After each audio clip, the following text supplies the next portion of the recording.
Ladies and gents, welcome into the Jazz Fan Show. Wow, coming in hot today, Ryan. Ladies and gents, you think there's a lot of ladies that are listening? I'm going to say maybe like 2%. My wife listens once a week. Yeah? Sometimes. Does she listen live or on the podcast? They'd be on the podcast. Yeah. You know, and I mean, I'm sure she kind of pays attention when she does listen. It's a convenient way to listen. In fact, everybody, if you miss us, live on the radio Saturdays at noon, you can check us out on podcast. Usually we say that at the end, but let's just say it at the beginning. Let's switch things up this week. There you go, ladies and gents. Check it out. You're really leaning into ladies and gents, which, by the way, everyone, gents, that's short for gentlemen's. Thank you. Thank you. We've got to digest a lot this week. I mean, last week we were really talking about some stages of grief and, how we were going to overcome a losing streak. We literally went through all 5 stages of grief. Yeah. About the Utah Jazz. And now we're back, as confused as ever. Yeah, like we're on this huge winning streak, but are they good? Are we good? Yeah, I don't know. Like we're playing these. We're good for four games at a time at least. Yeah, I guess. We're playing these East Coast teams that aren't, or not East Coast, but Eastern Conference teams that aren't exactly killing it. I mean, Boston's pretty good. They were missing some guys, but I mean, it's just kind of confusing because we're on a win streak, but are we? They count as wins, I guess. But they definitely count as wins, and I think tonight in Detroit's going to be another one. Yeah. We're going to talk a lot about Let's do it. How confused we are about the Utah Jazz right now because we're pretty confused. Yes. So stay tuned for a lot of confusion. Right. But first, I have a question for you, Ryan. Bring it on. So our main sponsor here on the show is Try Day Trading. I've heard of them. You go to trydaytrading.com, watch the free webinar. But I just had a question for you about it, dude. Like, what is day trading? Because listen, you're always coming on here telling people they can make extra money, and not a lot of time. Like, it's an easy thing you can do from home. But like, what is it? What does it consist of? Okay, so that's a good question because just because we're surrounded by it, day in, day out. We probably take it for granted that we actually know what it is because there was a time when I had no idea what day trading was. Yeah, there was. It was a long time ago. So anybody that hears about the financial markets or stocks or, trading, sometimes they just think it's too complicated or I never know how to do it. Day trading is called day trading because a lot of the trades are done in a short period of time. So a lot of the stocks that you buy, you're going to buy them, hopefully you bought Apple 10 years ago or Amazon 15 years ago. Right. Yeah. And you've held on to it because now instead of $10, it's worth $10,000. Exactly. Right. And those are people that will invest a lot of money in companies, right? Or it doesn't have to be a lot of money, but they'll invest for some long term. There's some retirement plans that people will do. Day trading really is a short period of getting into the market and getting out. And for us, what we mostly focus on is foreign currency. Right. Foreign currency markets. Some people call it the Forex market. But the foreign currency market, really it's all the currencies around the world and what they're worth. Right? There was a period of time where the Canadian dollar was worth more than the U.S. dollar. And then that's flip-flopped, right? So the U.S. dollar is worth a lot more than the Canadian dollar. Is it? No, I actually know that firsthand because I've been to Canada. And I've exchanged my money with their monopoly plastic blue and weird colored money. So that's it's like plastic. It's weird. That's why they can only afford policemen on horses. Exactly. It all makes sense now, right? Yeah, it really, really does. So it's just short-term trades, right? Short-term trades. You can do it from your computer. You can do it any time of the day or night. And that's why we say it's so easy because you can really do it from home. Not a lot of these other work from home jobs materialize into anything. Right. But there's tons of people that make money day trading. You just have to figure out how to do it. Yeah. And that's where Try Day Trading comes in. Exactly. So I think that's, I think a lot of people have that question. Exactly what is it? They hear what you can do with it. They hear how it can help benefit their life, but they don't know. So if you don't really know what day trading is, just go check out trydaytrading.com and watch the free webinar. Yeah. You might as well. Yeah. And $10, you could do a trial for 30 days. You get to get onto the computer and make those trades with the fake account. And that $10 it's just donation. Donated to right? charity. Yeah. They just give it to Operation Underground Railroad. So basically, $10, you can try day trading for 30 days, and that $10 is donated to Operation Underground Railroad. So really, you can't go wrong. Do you hate donating to charity? Is that what it is? Yeah. Give us all your excuses. Exactly. So, trydaytrading.com. Let's get back to how confused we are about the Jazz. I can definitely dig back into some confusion. So, the Jazz, they're on this 4-game currently, this 4-game win streak. 4-game win streak. I'm still kind of like I'm not sure how I feel. Listen, all of these games and streaks are coming in like bunches of 3s and 4s. I was looking at a tweet from Ben Anderson, and he was saying there hasn't been like a one-off win, a one win at a time since December 7th. Since December 7th. I have that here, dude. Over the last 21 games, the Jazz last 21 games, here's how it's gone, okay? Win, win, win, win, loss, loss, loss, loss. Win, win, win, win. Loss, loss, loss, loss, loss. Win, win, win, win. Why? Who knows, man? Well, you're the one that's supposed to know everything about the Jazz. That's why I'm concerned, though, is that I'm concerned, like, we're having these crazy long stretches against these really easy teams, right? Like, maybe it's just how our schedule's built or whatever. I'm just wondering, are there more bad teams this year? Maybe that's what's going on, because I feel like we go like entire weeks where we just play these really below average teams. We've done that, but we also play or have a pretty good record against the East teams that are over 500 and going to the playoffs. Right. We have a winning record, not by tons, but we've done pretty good against those teams, so I think that's helped us.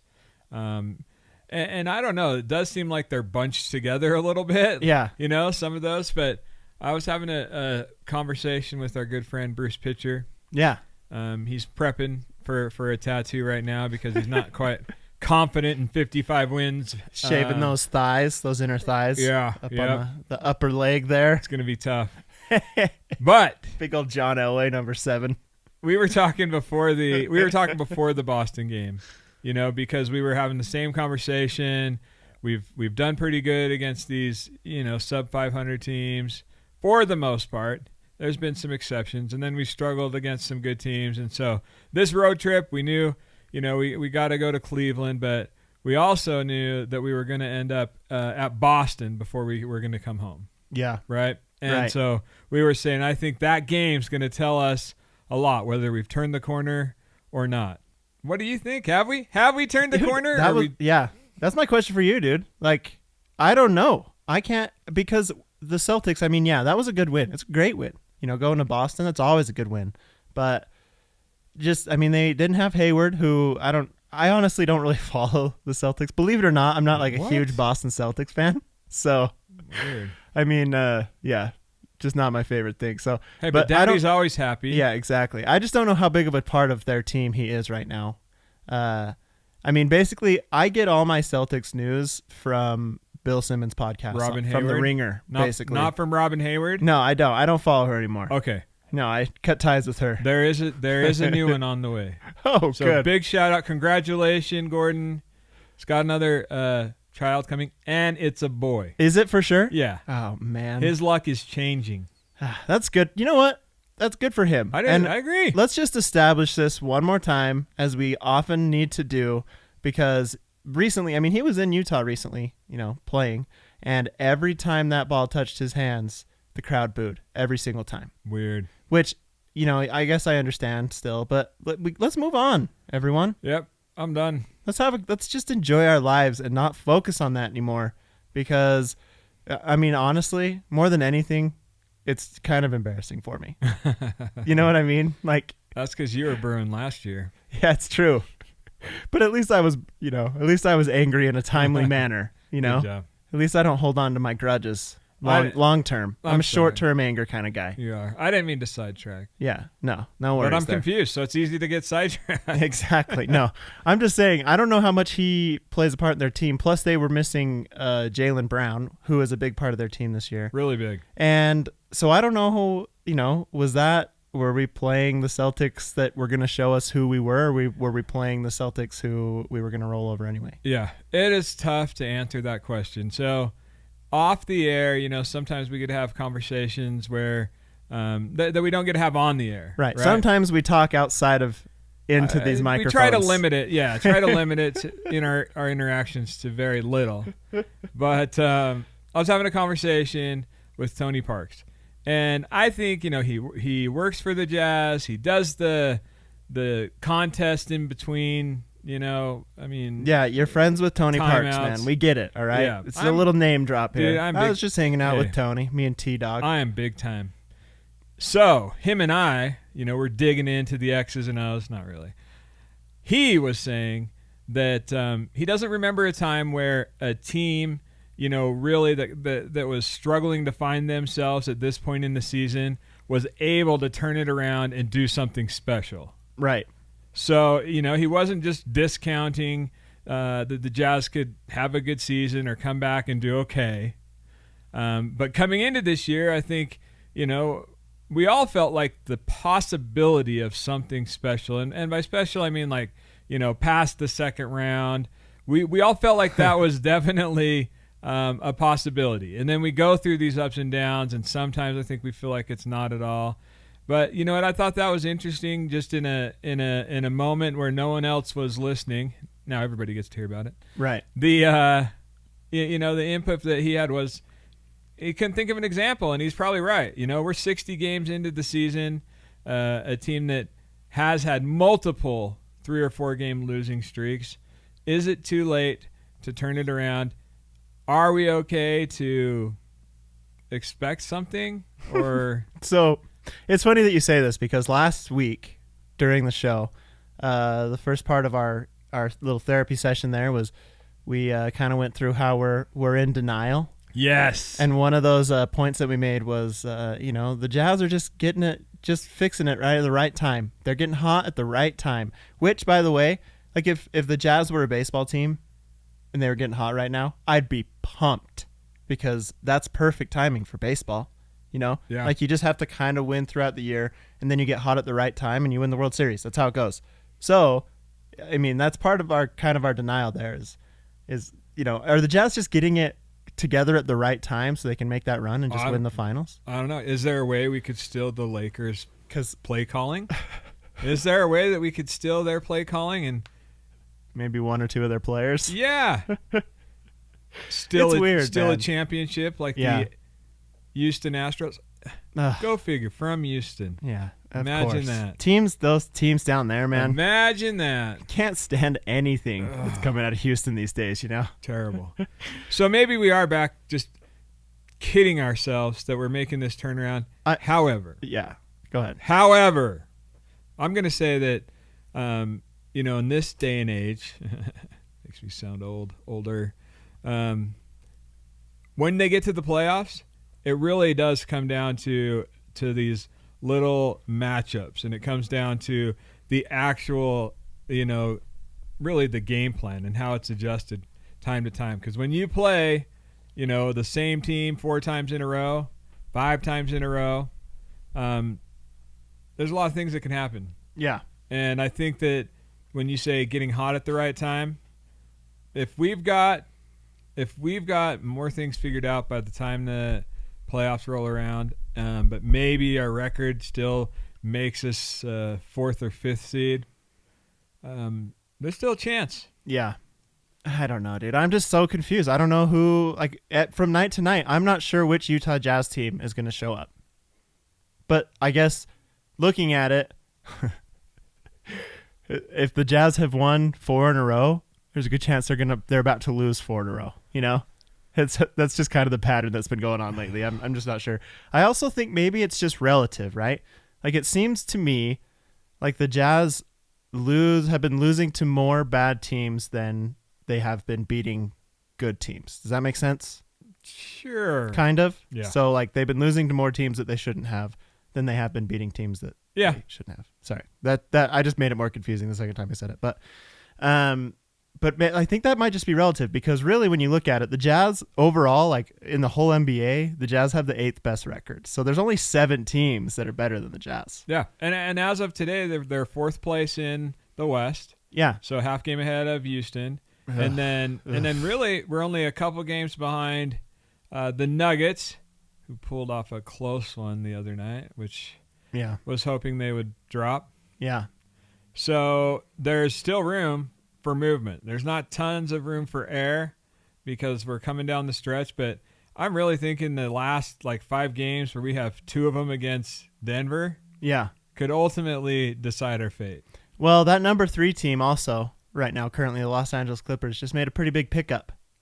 Oh, they did. Your man. Just signed my man. No, he's not my man. He by is the your way. man. You talked about him forever. You've been begging us to go out and get him.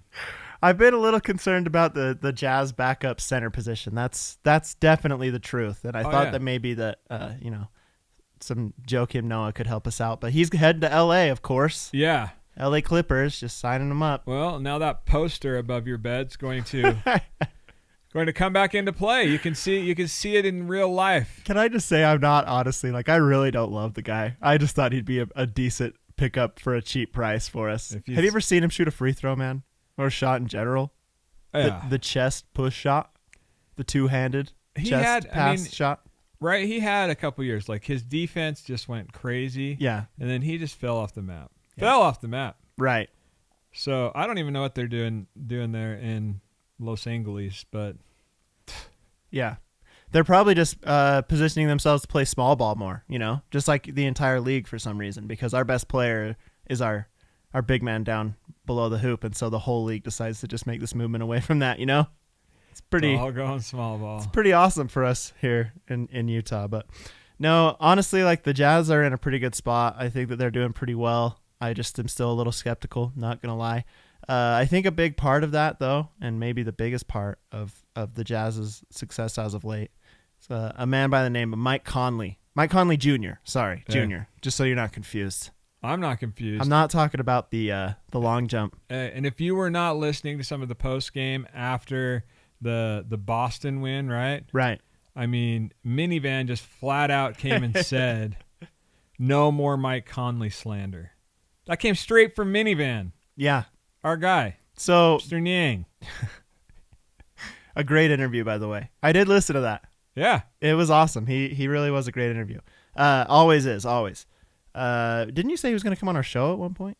We're working on it. We're working on it still. Okay. I believe he's on. Got a new commercial coming out, though. Have you seen it yet? I haven't. I want to see Is it. it a minivan commercial? I know it has something to do with the minivan. He'll never live it down. It's good. It's true. It's good. He talked about how if they could find a big Sprinter van that he could drive around, that he would literally drive around and bring people to the games. So let's make that happen. Please, Jazz Nation. Hashtag more minivan. Let's get him that Sprinter van so that he can start taking us to the games himself. That'd be awesome. It's gonna be a good time. No, so since returning to the starting lineup, this was before the Boston game. How many points did he have? Did he have 26? 25, 26, something like that. He went 6 for 10 from 3. That's awesome. It's great. Had a really good game.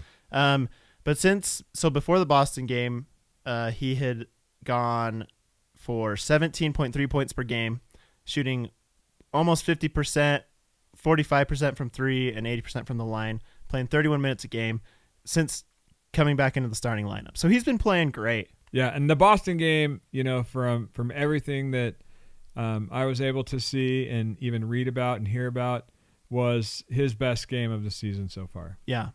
And it wasn't just because of the high point total. It was because he was really contributing in a lot of ways. Yeah. He was picking apart the defense. He was helping. He was helping when he was a defender. He was in the right spots. He's really connected. He's had a really good connection with Tony Bradley. Yeah, Tony Bradley. I'm glad you brought that up, because what has happened too is the second unit has really made a difference. I mean, they had a run in the Boston game where I think they outscored Boston second unit 35-12. Yeah. It really was a difference in the game. And the connection between Conley and Tony Bradley, I mean, I heard it was awesome. This is one of those games where I actually watched it on my phone, so I didn't get to catch as much as I would like. Right. Right. But the second unit, I guess what I was going to say is now you've got Conley, you've got Joe, you've got Clarkson, then you throw Niang and Bradley in there, and that is a lineup that can do some damage. It's a lineup that can do some damage, and it's got 2 ball handlers. and a guy that can create and make buckets.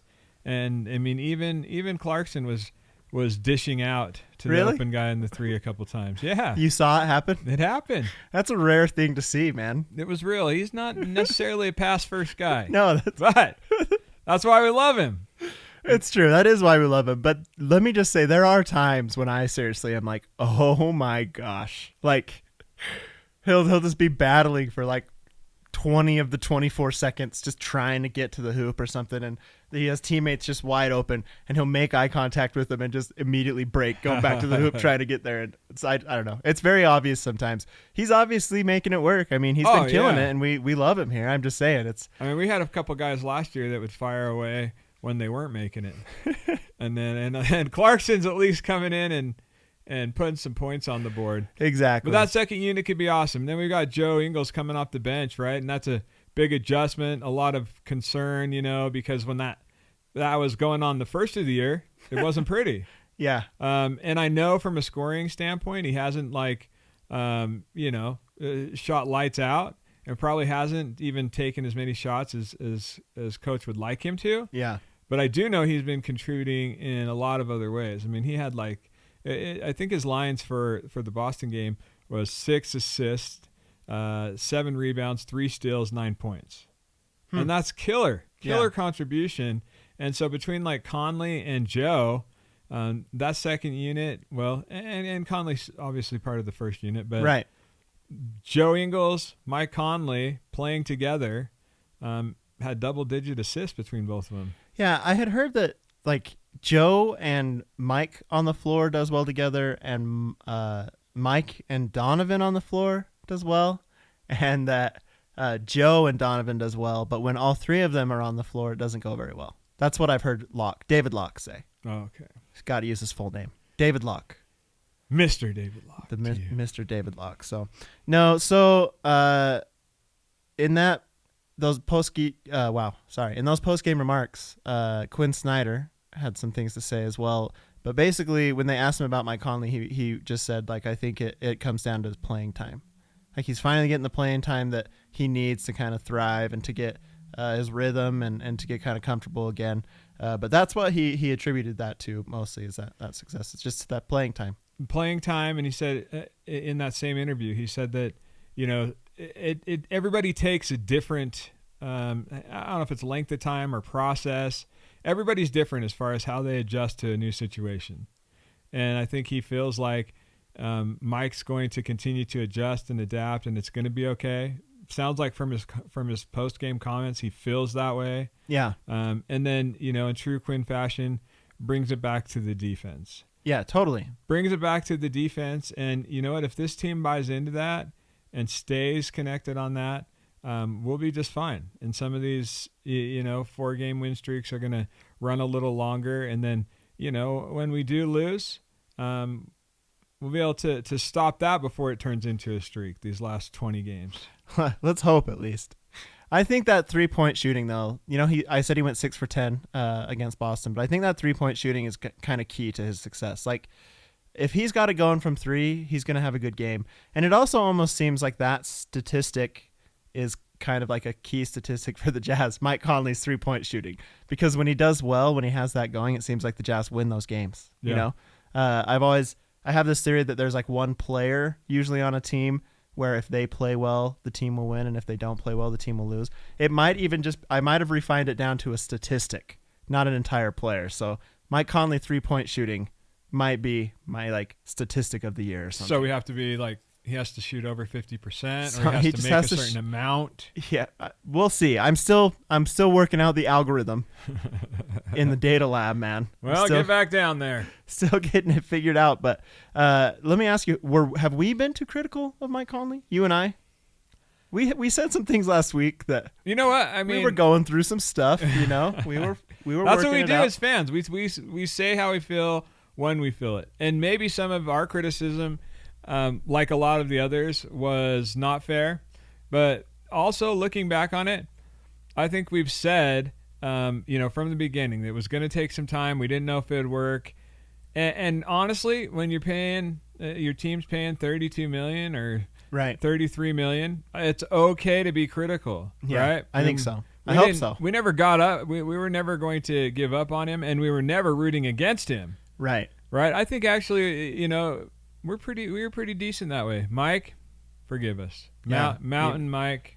We love you. We do. We're really happy you're here still. So, wish you the best of luck in your last 20 games this year. Sure. By the way, let's just take a quick break. I'm sorry we've been talking for a while, but when we come back, I want to just take a quick look at the last 20 games of the year. Yeah, do some predictions. Give you some predictions, kind of talk about what we're looking at, and just kind of just analyze it, Break down how this season's going to go. Dig deep in there, see how it's going to end. I like it. I'll stick around for that. Oh, good. It's not just, I won't have to talk by myself for the rest You're of the show. listening to the Jazz Fan Show here on 97.5, 1280 The Zone.